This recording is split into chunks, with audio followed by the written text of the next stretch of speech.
हाय, मैं हूं देव and you're watching Bollywood Close Up. Today let's pay a tribute to an all-time great. He first faced the camera in the 1940s and went on to have a glorious innings for the next 50 years.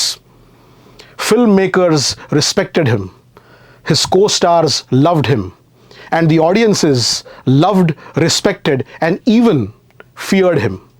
मैं बात कर रहा हूं प्राण कृष्ण सिकंद अहलूवालिया की. जी हां, the great प्राण. A start in Lahore. Partition से पहले प्राण साहब लाहौर में रहते थे. वली मोहम्मद वली नाम के एक फिल्म राइटर ने उन्हें देखा and he gave him an opportunity to act in a Punjabi film called Yamla Jatt. Pran sahab went on to act in some 22 films as a leading man. जी हां, Bollywood's greatest villain started his career as a hero in the Lahore film industry. फिर independence और partition के बाद प्राण साहब अपने परिवार के साथ मुंबई आए. 1-1.5 साल के स्ट्रगल के बाद he got a role in a film called जिद्दी. जिद्दी फिल्म के हीरो थे देवानंद और जिद्दी के प्रोड्यूसर थे Ashok Kumar. Little did Pran, Devanand and Ashok Kumar know that all three of them are going to do some iconic films in the years to come. The epitome of evil. In the 1950s and 60s, Pran Sahab was the ultimate Hindi film villain. Some of his most memorable films as villain were Ram aur Shyam, Madhumati, Azad, जिस देश में गंगा बहती है. कहा जाता है कि 50 और 60 के दशक में हमारे देश में कोई भी लड़का ऐसा नहीं था जिसका नाम उसके माता पिता ने प्राण रखा हो. Why? Because the word प्राण was synonymous with evil. 1956 में एक फिल्म आई थी हलाकू, जिसमें प्राण साहब नायक भी थे और खलनायक भी थे. आगे जाके ये एक ट्रेंड बना हिंदी सिनेमा में where the leading man used to have shades of grey. लेकिन प्राण साहब ने यही चीज 1956 में की थी. He was always ahead of his times. The transition. 1967 was a significant year in Pran Sahab's career.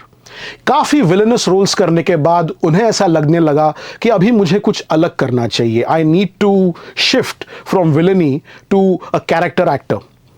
And in 1967 he got a big break in the form of the film Upkar, produced and directed by Manoj Kumar.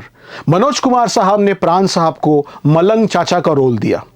Pran Sahab did a fantastic job, and in the years to come, he excelled himself as a character artist in films like Victoria Number 203, Johnny Mera Naam, Amar Akbar Anthony, and of course, Zanjeer. Zanjeer ने तो एक गानों का trend शुरू किया. There were demands that songs be picturized on Pran Sahab after the success of यारी है ईमान मेरा यार मेरी जिंदगी.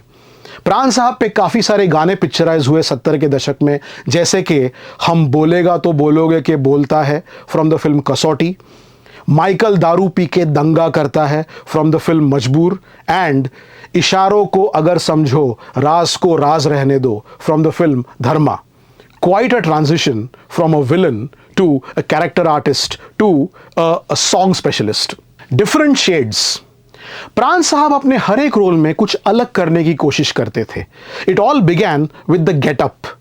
उनके हर एक फिल्म में उनका गेटअप अलग हुआ करता था.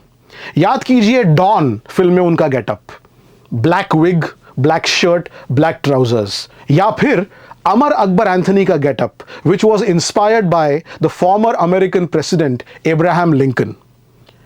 प्राण साहब की जो विलनी थी वो भी हर बार सीरियस नहीं हुआ करती थी. He also indulged in comic villainy in films like Kashmir की कली, हाफ टिकट एंड साधु और शैतान. उनकी कॉमिक टाइमिंग तो जबरदस्त थी. विक्टोरिया नंबर 203 में उनकी और अशोक कुमार साहब की अदाकारी हम कभी नहीं भूलेंगे. He indulged in comic villainy years before Kader Khan and Shakti Kapoor made it their speciality. A professional. Dilip Kumar, Dev Anand, Raj Kapoor, Nargis, Vyjayanthimala से लेकर अनिल कपूर, जैकी श्रॉफ और माधुरी दीक्षित तक प्राण साहब ने कई लेजेंडरी एक्टर्स के साथ काम किया. Everybody respected him, from the biggest superstars to the spot boys and light boys. सब उनकी इज्जत इसलिए करते थे क्योंकि वो सबकी इज्जत किया करते थे. कहते हैं कि फिल्म इंडस्ट्री में there are no permanent friends or enemies, but Pran Sahab was a glorious exception to this rule. He was also a thorough professional.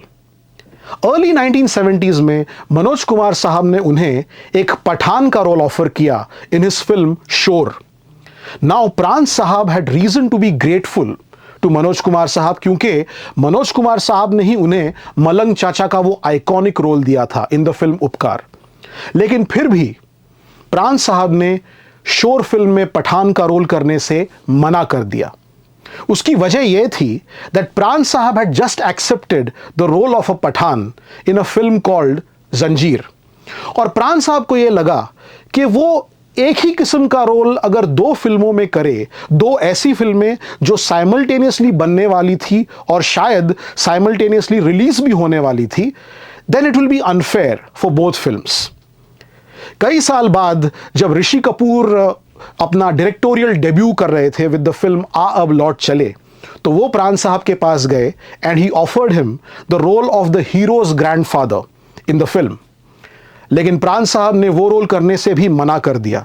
उन्होंने कहा कि देखो, मेरी तबीयत ठीक नहीं है, अगर शूटिंग शुरू होने के बाद मुझे कुछ हो गया तो तुम्हारी फिल्म की कंटिन्यूटी का प्रॉब्लम हो जाएगा, तुम्हें मेरे सीन्स रीशूट करने पड़ेंगे और तुम्हारा खर्चा बढ़ेगा.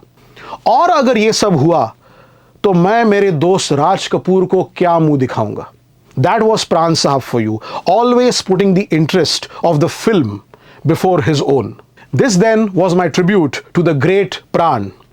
Till we meet again, this is Dev signing off from Bollywood. Close up. Goodbye.